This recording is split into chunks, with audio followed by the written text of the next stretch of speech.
Hello and welcome to Retro Reminisce. My name is Killjoy and I am joined by only one man today, Mr. Mark Kitchen. How are you doing? Hello, just me today. I'm good. Good, Yeah. that's how we like to hear. Today we are talking about Metroid Fusion, a game in the Metroid series that was on the Game Boy Advance. I can't remember what year it came out. I was going to say that, but it's gone from my head. 2002. There you go. I didn't know it, he knew it. Now, before we get on with this, I should say we did kind of promise to do Sonic 2 before we did anything else, but as you can tell, Freak Sama isn't here because he's out doing real world stuff. So, instead, you're just left with us two, and we decided that seeing as we played through Metroid Fusion recently, that would be a good one to talk about. Do you remember, how were your, what was the first time you played this game? First time I played this game was at uni. I'd estimate around 2009, 2010, because it was just before that I'd first played and completed Super Metroid. Yeah. And Super Metroid was the first game I'd ever played out of the whole series, I think. Well, I played Prime around that time as well. Yeah, and then I thought I wanted to play another 2D one, so I was like, really enjoyed Super Metroid.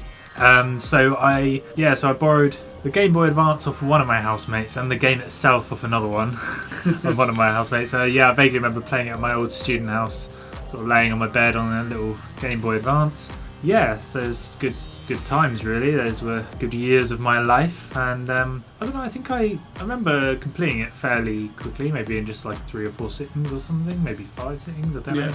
And yeah, I really enjoyed it. I remember thinking it was really good, and I remember recently, last year or two, thinking I really want to play Fusion again. It's been years since I've played that, and then obviously we played it a few weeks ago. Yeah, it was as good as I remember it being when I first played it. Yeah, I just remember thinking it's a really solid game. Really good, really enjoyable. How about yourself? It's really weird because I remember I might still have the physical cartridge of this. I remember my brother, he had a Game Boy Advanced and he bought it, I think. We must have done. This was given it. I can't remember. Anyway, he had it. I remember watching him play it, and I vaguely remember bits about the game, certain boss fights and stuff like that. I remember being quite difficult. Now, he was always been more into Metroid than I was at the time, so I don't think I actually played it then, but I had watched quite a bit of it. It wasn't until I got it for free on my 3DS with the Ambassador program that I think I actually sat down and played it and got quite far into it. I've always liked the Metroid series, but I'd never really played a huge amount of it. So this was my first time, I think, probably getting sunk into a Metroid game. I think I've tried to play other games in the series, but I think this was the one I actually got quite far in. Well, you played Zero Mission? Not at the time. I had. Oh, sorry. I had not played Zero Mission at the time, but I had. I think when I had it on my 3DS, I think the only game I'd played in the Metroid series up to that was either the original. Oh, it's a lie. I had played Metroid 2. So Metroid 2 up to that point was the one that I played a lot of and enjoyed. But that was a massive year gap because I had it on the Game Boy. Yeah. But I do remember having played Metroid Prime 3. Didn't get that far into it, but I played that. But yeah, Fusion I got quite far into, and then I never went back to because I got stuck. So that was kind of my first time, and then obviously recently we sat down and played it, and I remembered quite a bit about it and got into it, and because of playing Metroid Zero Mission recently as well, because of that engine that they run on, it's quite fun. It's quite a very fluid thing. So having played it again recently, I actually got a lot of enjoyment. I remembered how hard it was. But so we'll get onto that. So we'll move on then, because what do you like about this game? Because obviously you're a big Metroid fan, like you said. You like the 2D ones and the 3D ones. So what is it about this game that you enjoy? I think it takes everything, or most of the design, good things about the design from Super Metroid, the things I like from that game, into this with just typical corridors and doors with different colours for different weapons, and knowing you need to go somewhere, just knowing where to go and navigate corridors and things, and it takes everything I like from Super Metroid in that way. So it carried on the whole kind of 2D Metroid thing in the way that I wanted it to. Yeah. The thing I like about it, that it did some mechanics that it improved over Super Metroid, in the way that you can grab onto the edge of ledges and things like that, and then pull yourself up into Morph Ball. Yeah. You couldn't do that before. You used to have to jump, turn into Morph Ball in midair, and then try and fall into the little tunnel. Yeah. Some parts where they got the grips on the side of the wall and on the top and stuff, and you can walk along like that, hanging from the top, and then sort of walking up and down the side and like shooting outwards or diagonal. Yeah. Which you didn't have in Super Metroid. I think that works really cool. Works really well, and is really cool. Yeah. And yeah, I think they kind of improved on like the wall jumping as well. It feels it's a bit more slick. It's a bit more. It's easier to do. Yeah, it works better. Yeah. I love Super Metroid, but it's not always that easy to wall jump on that. So I think they improved over that. It's got great weapons, all the beams that you want to see. There's loads. I love how many missile expansions there are. Yeah, it's really cool. There's tons of secrets everywhere. Tons of like hidden hallways and things that come up in green on the map. We probably didn't even see half of them because we got to. This is for everyone now. Me and Levi got to the end of the game a few weeks ago, and it said percentage complete. 49% or something. 42, I was like 49, 47%, something like that. And we were like, oh wow, we missed over half the items. So we didn't realise how massive this game was when we were playing through it. Like how many secret areas we missed. I almost feel like we should play it again and like try and not 100% it, but get at least 75% or something. You should see what the maps look like. If you look at each area and then the map, right, and then look at what we had, and then look versus actually looking at the entire map, you like someone we just missed out chunks. It's just like yeah. So but what we did see of it, I thought we saw quite a large number of secrets. So obviously there's way more than we thought, and that's really cool. I love all of that. Like just the exploration, just bombing every little shifty-looking corner of a room or something. Or lay a power bomb down and see where you can go and all that kind of thing. It's almost like there's more of that than there was in Super Metroid. Like they wanted to take it even further, kind of thing, I suppose. Yeah, I like the graphical style. I like the fact that we played it on a TV, because obviously when I played it before, I played it on a Game Boy Advance on a little screen. So it was good to play it on a full-size TV. I was like, now I can really see what it. I'm doing. And, it's fairly colourful in places, I suppose. Some really good boss battles. The boss fights are very good in this They're game. really cool. They're really epic. Like it took us a few times, quite a number of times, to do some of them, and they're really interesting ways of defeating them.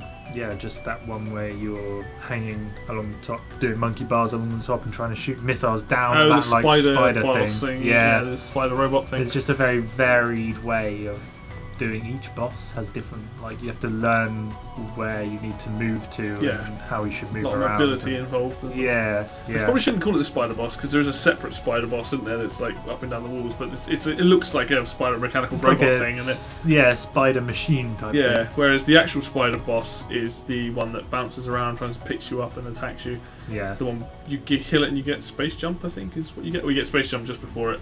Something like that. But carry on. I like the thing that's fairly near the beginning of the game, or no, I don't know really, I can't remember whereabouts it was, but where there's the electrics are on and there's loads of water and you can't go in there because you'll get electrocuted, so you have to like turn the electrics on and then go in the water, and then you still can't really get around because you've got like not got the gravity suit, so there's only certain areas you can go, and then just sort of slowly building up to where you can eventually get everywhere because you've got everything kind of thing. Which is always the good thing about Metroid, is like by the end of the game you feel like you can probably get everything because you've been powered up to a point where no longer is it difficult to get anywhere, especially if you've got gravity suit and space jump or screw attack, because then it's just like I can literally go anywhere. I mean, what makes this game different than Super Metroid is it's a lot more handholdy. I mean, it tells you where to go, but I don't particularly dislike it. I still feel like I'm doing a lot of the exploration myself. Like I'm still figuring out a lot of things. I don't know, it doesn't ruin the game. No, it's solid. I'm sure I can think of some more things, but we'll let you talk for a bit, and then maybe I'll think of some more things I want to talk about. I think going off that about the linearity of the game with the story and handholdy, I actually quite appreciate that, because if you play Super Metroid, the original Metroid, Metroid 2, those games give you some kind of idea of what you got to do, but sometimes you can get a little bit lost. And now I know some people think Fusion's a bit too handholdy. It's why I like Zero Mission. Zero Mission just says go to this area, gives you a general idea, and at least you never get lost. And even if you do off the beaten track, you always know where you're going. With Fusion it's a bit more difficult because you kind of have to go that way. You can still go off to other areas, but until much later in the game there's no real point because it's quite hard to get a lot of the items. But I quite like that. I quite like that story-driven thing. I know some people were like, "Oh, you know, story. We don't really want it. We just want it through the gameplay." But I didn't. I don't mind that change of pace where you are doing it. I quite like the story to it. I like the idea that you've got the SAS, which is this version of Samus that's really powerful, and you can bump into it at different points of the game.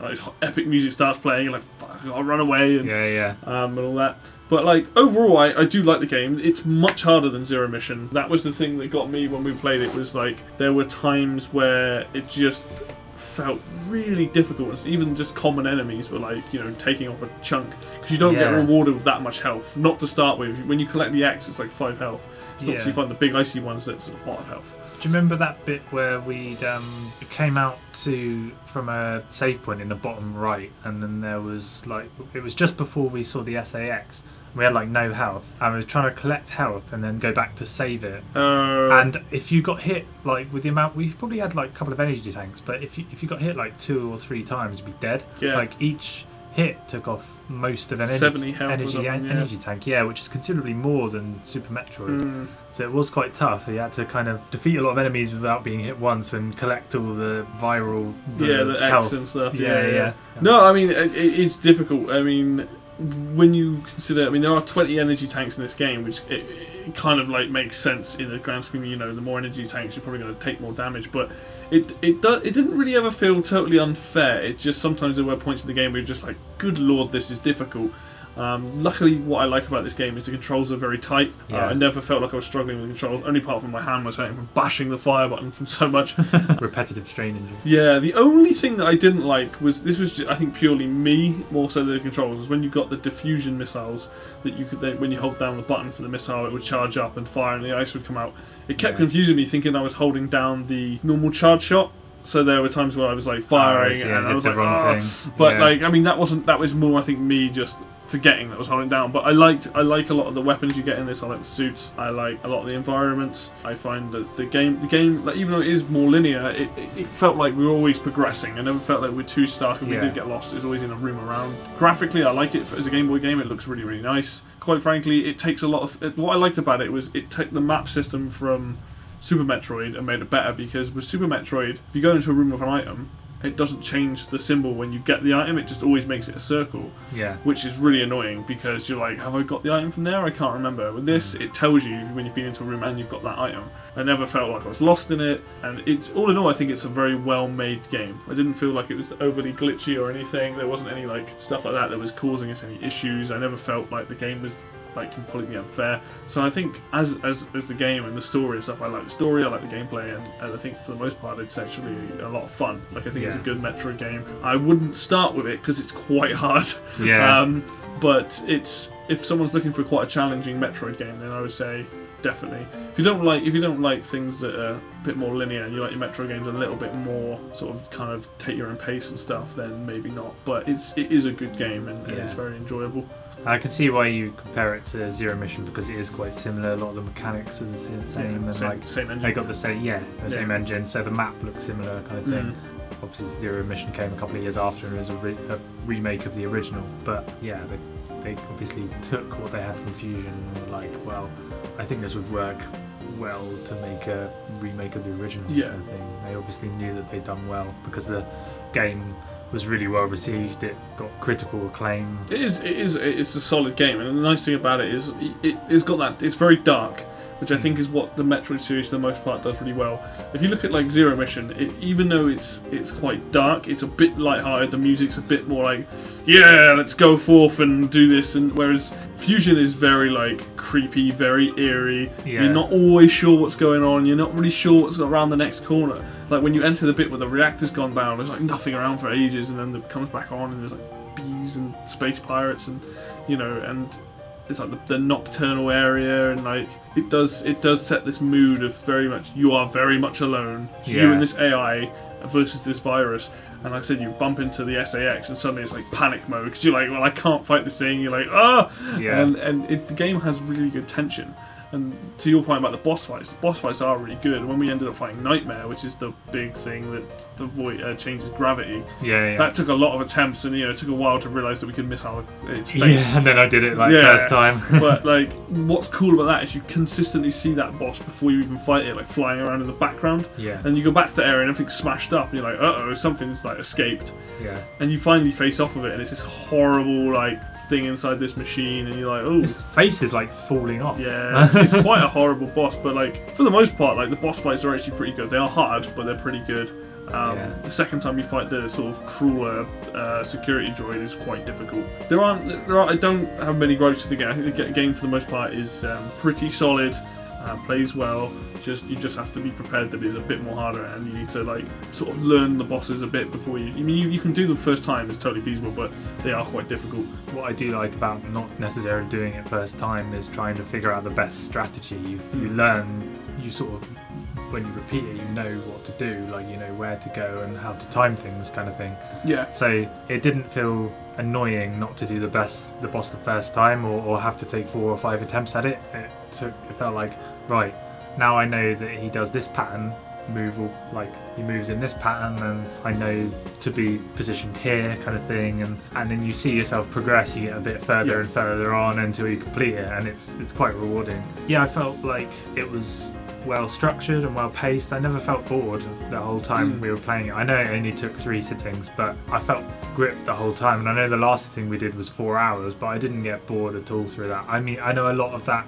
There were a couple of boss battles that took us a while, which probably took up a fair amount of that. But a lot of the rest of the gameplay, I felt like it was challenging enough, but it wasn't ever stressful, and it never gets boring, really. I'm still grip kind of thing. Yeah, I did follow the story. I didn't pay a huge attention to it. We weren't really reading it that well, were we? We were just getting on with it. But it was enough to be like, oh, this is interesting. Yeah. Because they obviously hadn't done that before in Super Metroid, where you had someone talking to you in a navigation room or whatever. Yeah. And that added an element to it, the story, kind of the reason you were going to these different sectors to do different things, and then there would be a little twist to being now something's gone down in this sector, and be like, oh shit, now I get over there, and it would be somewhere where you'd been before but hadn't explored the whole of, but you can explore it now because you've got more items, that kind of thing. So I was like, oh yeah, I remember we couldn't go in there before because we didn't have that or whatever, and it's that whole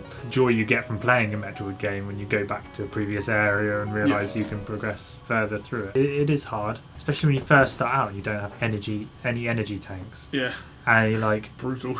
And you think, oh, I've played Super Metroid, you could probably get hit at least half a dozen times before I die. I was like, no. Dead in 4 hits. You're just oh dear. And part of the reason we probably found it so hard later on is because we only had 7 or 8 or 9 energy tanks out of a maximum of 20. Yeah. So if we'd known where all those were, it would have been so much easier. But that's part of the game, I suppose. You're not going to know where everything is, and we missed out quite a fair chunk of it. Well, I mean, one of the one that made me laugh was after watching the first energy tank that you get. You literally jump up, blow a hole in the wall, and there's another energy tank literally there. Oh, really? Yeah. Did we miss that? Yeah, oh because the first thing, if you don't know it's there, unless you accidentally do it, there's no way you would know it there. And now watching it, I'm just like, so it's oh, there you go, get 2 energy tanks. It's frustrating because you're like, we went up there. But the one thing I was going to say, that Metroid does a very good job, and even the Fusion does a very good job, that when you get a new item or you unlock security doors in this one, it gives you quite a lot of room to mess around with that item and explore before you get the next one. Yeah. The pacing with these games usually is you get your items at the right intervals between, and you get a nice big chunk of time to use it, and if you want to go and explore, you can before getting the next item. You don't feel like you're getting an item just to get another item. There's always a few things to do in different areas. If you want the game lets you play the game as linear as you want, or you can take as much time as you want. If you want to go to every area once you get a new item to try and find stuff, you can do that. For the most part, maybe less so in this game compared to other Metroid games, but even in this one you can still go to other areas, and once you've got most of the items you can pretty much go wherever you want and then just get everything. Unlike in what you were saying about Metroid 2, where everything's just kind of random placement of items.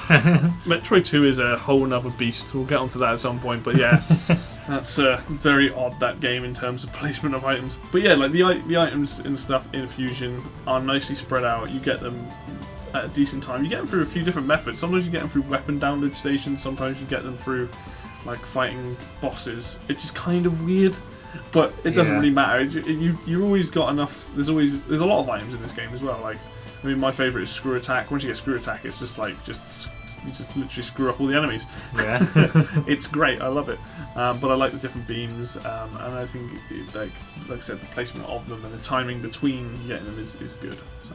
One thing we should mention, and maybe this doesn't stick out for you because it doesn't stick out as much as it does in, say, Super Metroid or Metroid Prime or some, the other Metroid games. What do you think of the music? I mean, it's pretty minimalist, isn't it? Should we get on to things we don't like about the game? Because this is that obviously you don't like it. Segue.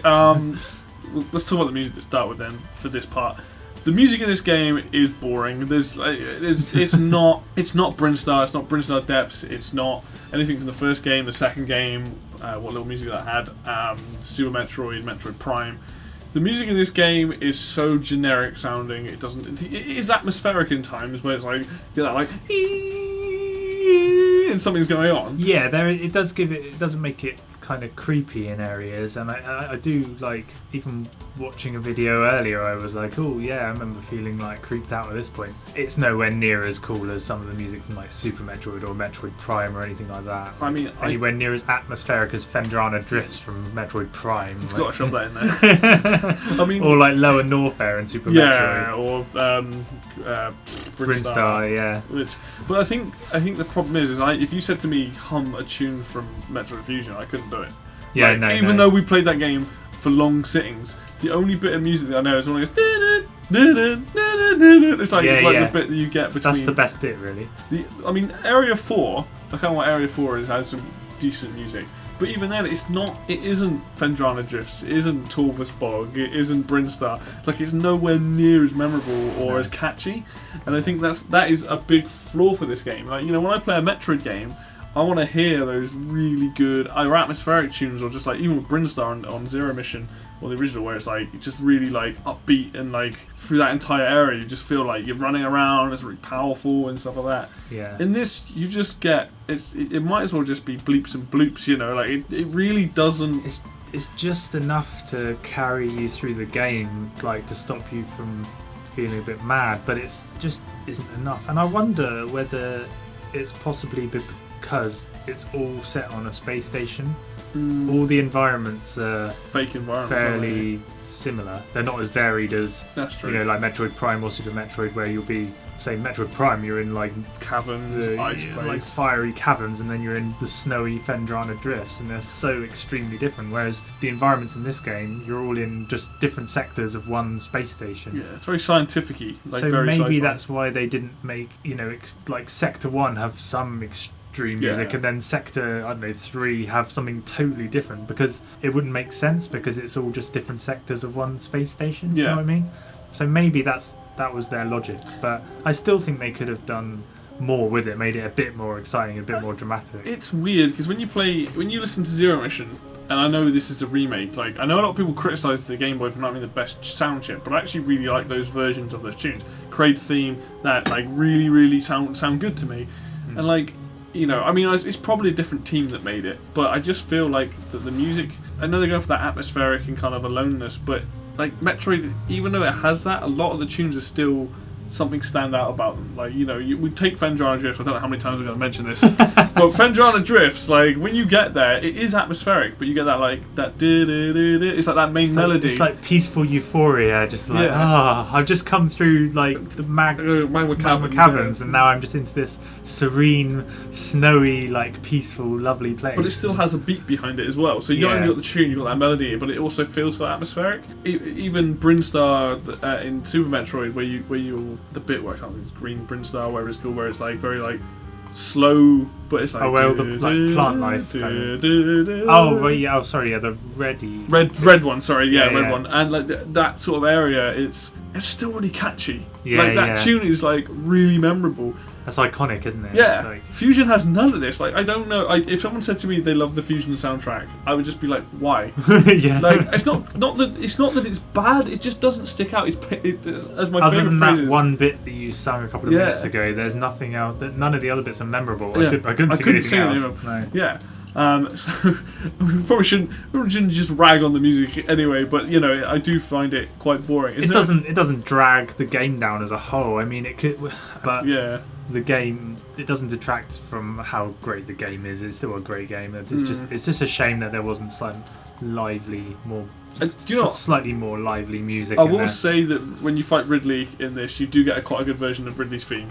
That's probably the most memorable bit of music, but that's Ridley's theme. Like, you know, I was gonna say, other than the music, is there anything else you didn't like about this game? I mean, I guess what I said about, like, because it's all set in one space station. Yeah. Therefore, obviously, because of that, all the areas are going to look the same or vaguely similar. Maybe just that there aren't as many varied environments. Like I was saying, there aren't quite as many varied environments as there are in like Super Metroid or other Metroid games. So yeah, some of the tunnels look quite similar kind of thing, but that's only like a minor thing as well, really, because I still find it colourful and interesting enough, really. Yeah. The only other thing I can think of is the whole being told where to go. Yeah. I mean, I know we agreed that there is enough exploration for you to feel like it's not annoying being told where to go all the time. There's a tiny bit of me that feels like, I sometimes just want to go to a different sector for no real reason other than being like, I wonder if there's anything in there now.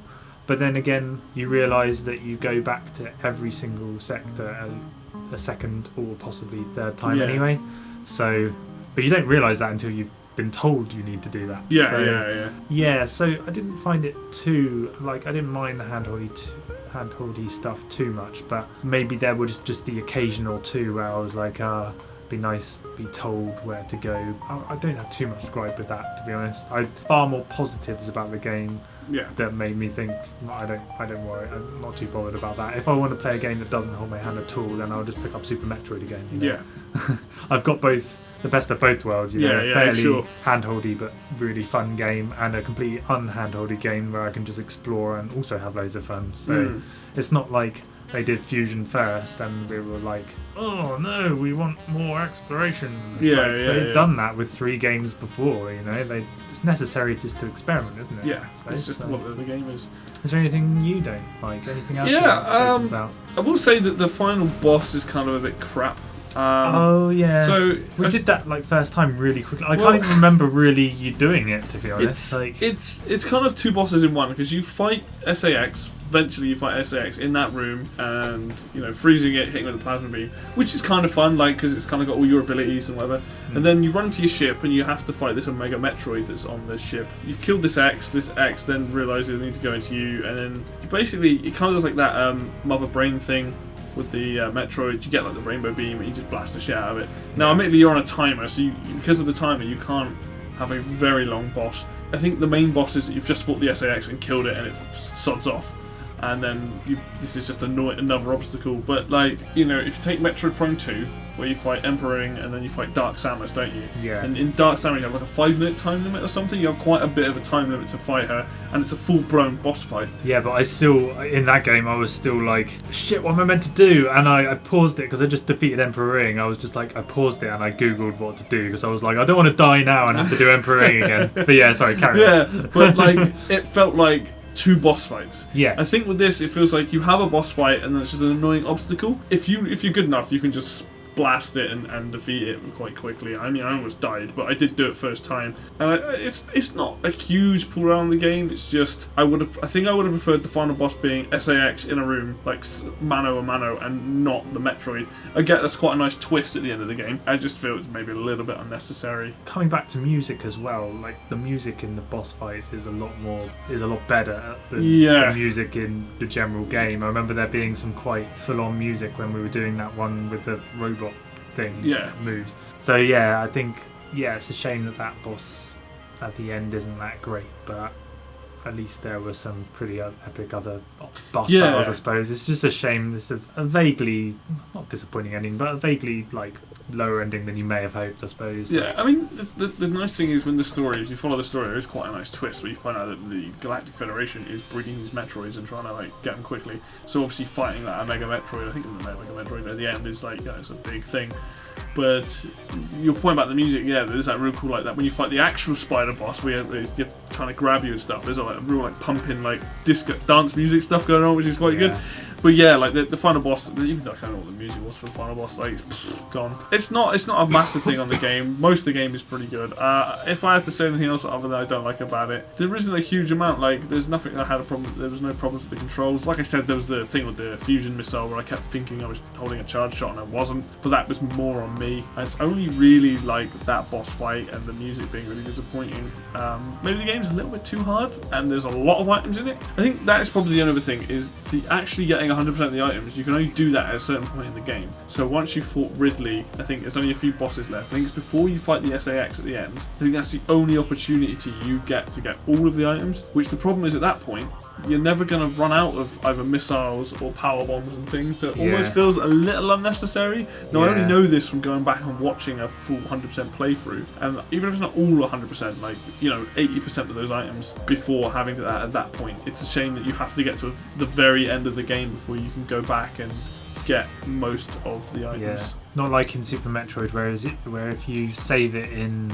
What's the last area called? Torian. Then you can't go back anyway. Yeah. So you need to do it before you go to Torian. Yeah. There's nothing in Torian to get. Yeah, it's a bit different in Fusion. You have to basically do the whole game before you can do it. That's a bit strange and unnecessary. It doesn't. You wouldn't need them all. Yeah. So there's not quite the same desire to get them all. Yeah. Personally, other than that, like those are the only gripes I would have with the game.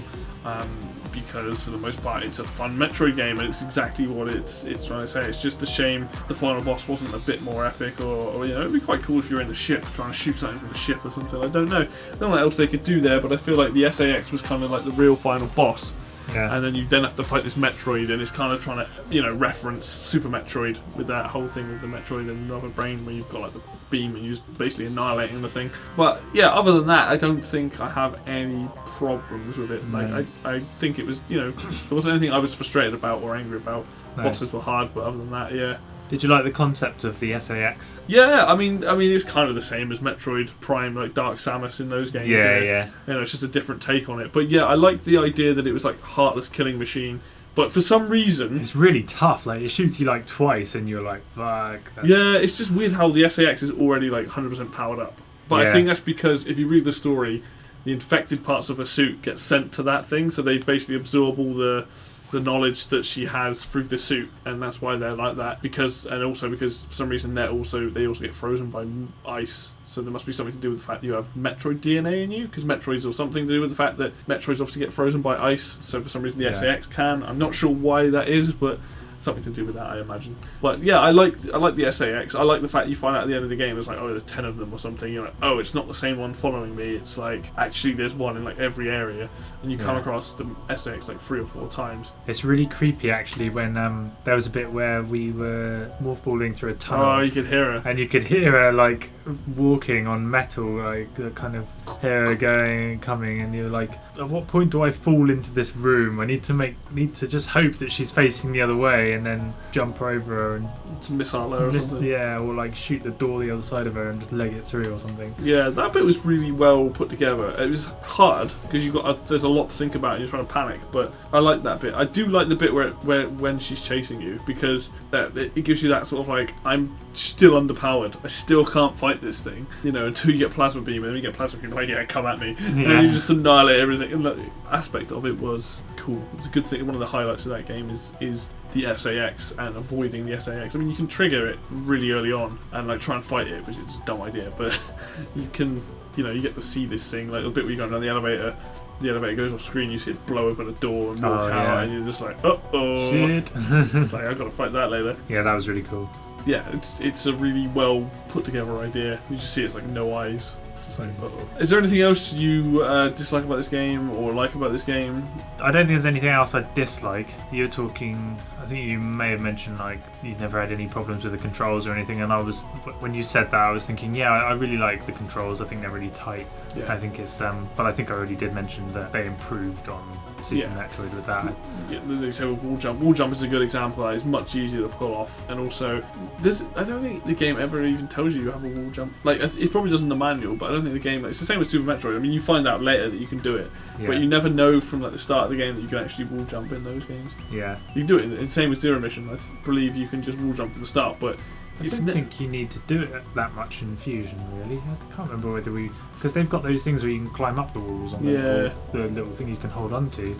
So I don't think you use it as much as you might in Super Metroid. The thing is, it becomes completely obsolete once you get space jump and screw attack. Like I think it's there for people that know it's there. And it's like an extra bonus because it doesn't really achieve much. I mean, it lets you get to certain places. I think early. Like if you can wall jump, you can do it quicker. Then sure, but it's not essential at all. No, I like the fact that you get Spring Ball quite early in that game. Because it's quite a thing you get quite late on in Super Metroid.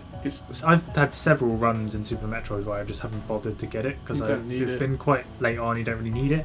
You get it quite early on in Fusion, and it's quite handy actually because there's a lot of bits where you're just trying to get into little tunnels and things.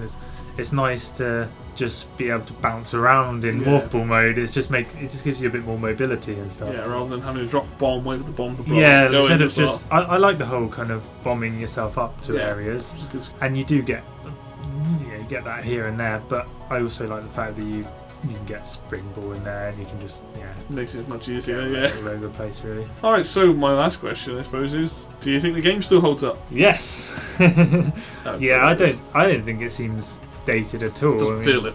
Well, handheld graphics would have been a bit more updated now. We're 15 years on since this game. I mean, the mechanics, the controls, the sound, the design, everything about it is solid. Yeah, I mean, if I was to play a 2D handheld game now, it's just how I would think it would be, basically. Yeah, sure. Like I would... It hasn't really aged much, other than there would be slightly updated graphics now, but I think everything's pretty solid. I don't think there's any... We didn't get any glitches, did we? No. I don't think there was any buggy parts, any glitches, any bits where we're just wrestling with the controls or anything. So yeah, it definitely holds up. I mean, I know it's not as old as some of the games that we've done on our Retro Reminisce, like the old Mario Brothers games or Sonic or whatever. 15 years is... It's still old. It's long enough, yeah. I think it was pretty good for its time as well. You think like the original Pokemon game came out like 3 or 4 years before that. Yeah. And that was like black and white and very, very basic, ultra basic. So this is literally like 3 or 4 years later, and there's so much more to it, like more depth with the audio, more channels on the audio, and more like a lot more graphical detail. So yeah, it's done pretty well for its time as well, I suppose. I guess obviously the Game Boy Advance was just a big leap from the Game Boy. That did obviously help. Really good. Like anyone could just pick it up now and think like, yeah, it doesn't look old. Even if people don't like playing games with old graphics, they probably wouldn't even think it looked that dated. Really. It doesn't date it at all, really. What about yourself? I think it holds up. I tell you what, when you said about old Sonic and Mario games, it's very much in that same vein of it'll always be timeless. Like the art style is never going to get any worse. No, it's not like a 3D game where they can look pretty poor.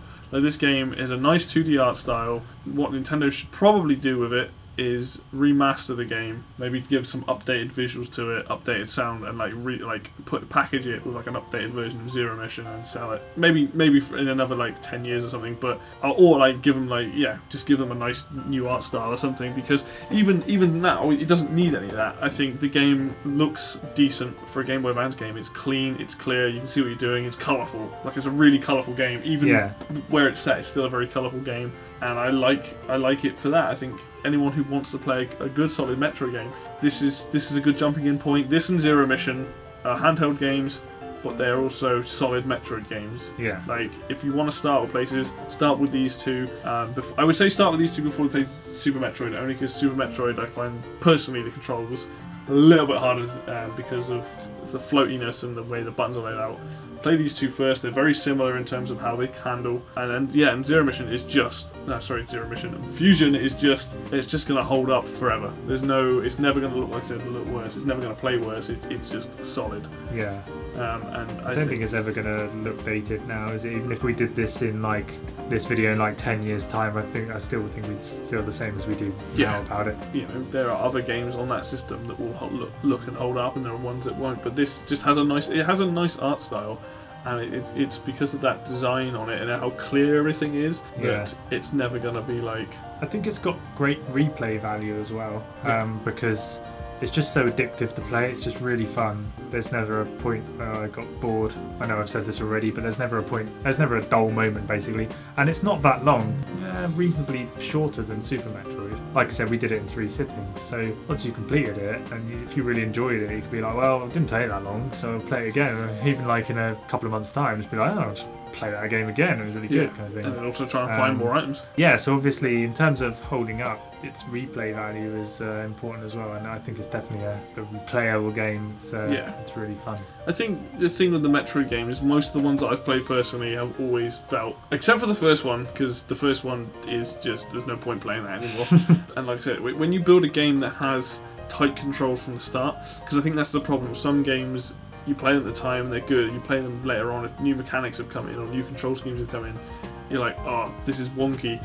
Whereas this is very simple. You have a jump button, you have a fire button, you duck to go into morph ball, you hit the R button to fire missiles, you have the other button lets you fire diagonally. It's very clean, it's very easy to use, and it works.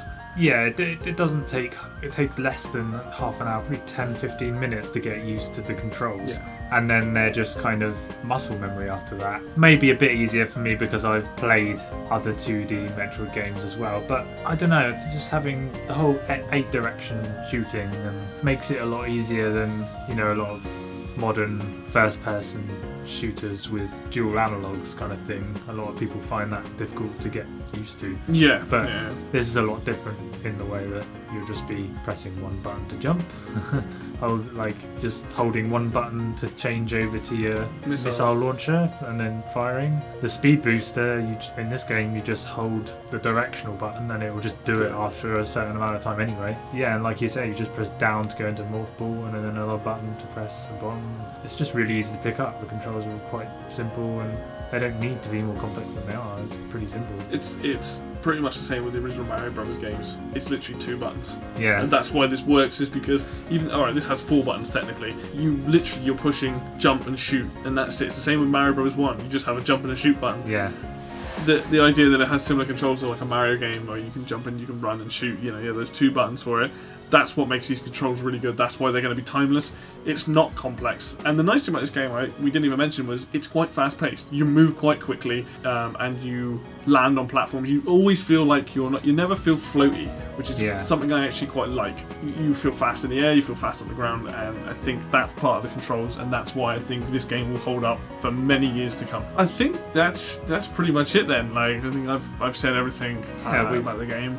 Yeah, I think we've covered everything: music, graphics, and that kind of stuff. So we love this game. We really enjoyed it. And I recently played Zero Mission again. I'm sure at some point we will probably do Zero Mission and Super Metroid. That is it from us for now. We'll be come back at you with hopefully Sonic 2 after this one. Can't make any promises, unfortunately, because it depends if we're all here. But you can expect that to come down the line. And we're also thinking about. Are we allowed to say what we're also thinking about doing? Game-wise? I don't want to give too much away. Where's the surprise? I don't know. Maybe a fighting game? Maybe a turn-based game? Who knows? Maybe it's a turn-based fighting game. Does that exist? I don't know. Who knows? Who knows? But until then, we will see you guys next time.